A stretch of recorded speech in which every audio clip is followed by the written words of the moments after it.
அனைவருக்குமே வணக்கம். சற்று முன் கிடைத்திருக்கக்கூடிய ஒரு மிக மிக முக்கியமான செய்தி ஒன்று வெளியாகி உள்ளது. சற்று முன் தேர்தல் பணம் ஸ்டாலின் வீட்டில் 2 கண்டெய்னர் 6000 கோடி இது மாதிரி பார்த்தீங்கன்னா செய்திகள் வெளியாயிருக்கு.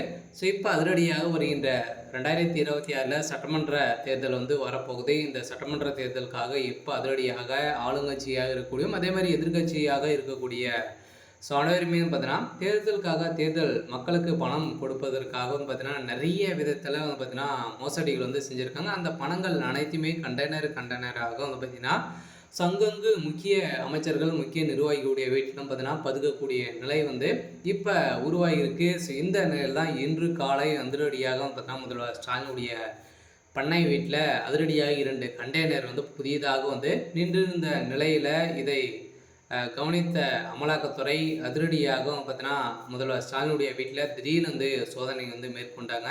இந்த சோதனையின் அடிப்படையில் அங்கு சிக்கிய 2 கண்டெய்னர் முழுக்க பார்த்தீங்கன்னா பணங்கள் சிக்கிய சம்பவம் பெரும் பரபரப்பை ஏற்படுத்தியிருக்கு. சொல்ல பார்த்தீங்கன்னா இப்போ அதிரடியாக திமுகவுடைய கதை ஒட்டுமொத்தமாக முடிய போகுது. முதல்வர் ஸ்டாலின் அவர்களும் பார்த்தீங்கன்னா இப்போ அதிரடியாக கைது செய்யப்பட்டிருக்காரு அப்படின்ற மாதிரி ஒரு தகவல் வெளியாயிருக்கு. ஏற்கனவே பார்த்தீங்கன்னா வேலூரில் 2 கண்டெய்னர் வசமாக சிக்கியிருந்தது. இதுவுமே பார்த்தீங்கன்னா ஸோ திமுகவை சேர்ந்த முக்கிய நபருக்கு தான் செல்லப்போகுது அப்படின்ற மாதிரி ஒரு தகவல் வெளியாகி இருந்தாலுமே பார்த்தீங்கன்னா இது ரகசியமாகவே பார்த்தீங்கன்னா ஸோ அடிக்கிட்டாங்க.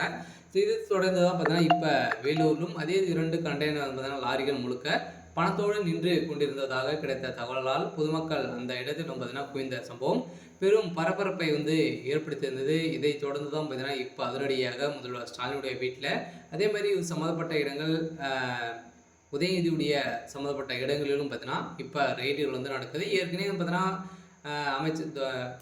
முதலமைச்சர் ஸ்டாலின் அவர்கள் ஏற்கனவே வெளிநாடு பயணம் மேற்கொண்டு இருந்தார். இதிலும் பார்த்தீங்கன்னா ஒரு மிகப்பெரிய மர்மங்கள் இருக்குது அப்படின்ற மாதிரி அமலாக்கத்துறையும் அதே மாதிரி பார்த்தீங்கன்னா உளவுத்துறையும் முதல்வர் ஸ்டாலின் அவர்களுக்கு எச்சரிக்கை கொடுத்தாங்க. எதனாலும் சென்றிருக்காரு அப்படின்ற மாதிரி இப்போ பார்த்தீங்கன்னா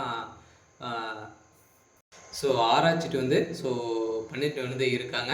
ஸோ இந்த நிலையில் தான் இப்போ அதிரடியாக பார்த்தீங்கன்னா முதல்வர் ஸ்டாலினுடைய வீட்டில் 2 கண்டெய்னர் முழுக்க பார்த்தீங்கன்னா பணங்கள் சிக்கியிருக்கு அப்படின்ற மாதிரி ஒரு தகவல் வெளியே இருக்குது. சொல்ல முதல்வர் ஸ்டாலினுடைய கதை முடிய போது வருகின்ற சட்டமன்ற தேர்தலுக்குள்ளே திமுக ஆட்சி நிலைத்து நிற்குமா அப்படின்ற கேள்விக்குறியாகவே ஸோ இருக்குது. இருந்தாலுமே இப்போ திமுக ஒரு வசமாக சிக்கிக்கொண்டு தான் இருக்காங்க. இருந்தாலுமே வருகின்ற சட்டமன்ற தேர்தலுக்குள்ளே என்ன நடக்குது அப்படின்றத ஸோ வெயிட் பண்ணி பார்க்கலாம். ஸோ இது மாதிரி செய்திகளை தெரிஞ்சுக்கணும் அப்படின்னா மறக்காமல் நம்மளுடைய சேனலை சப்ஸ்கிரைப் பண்ணி சப்போர்ட் பண்ணுங்கள். தேங்க்யூ.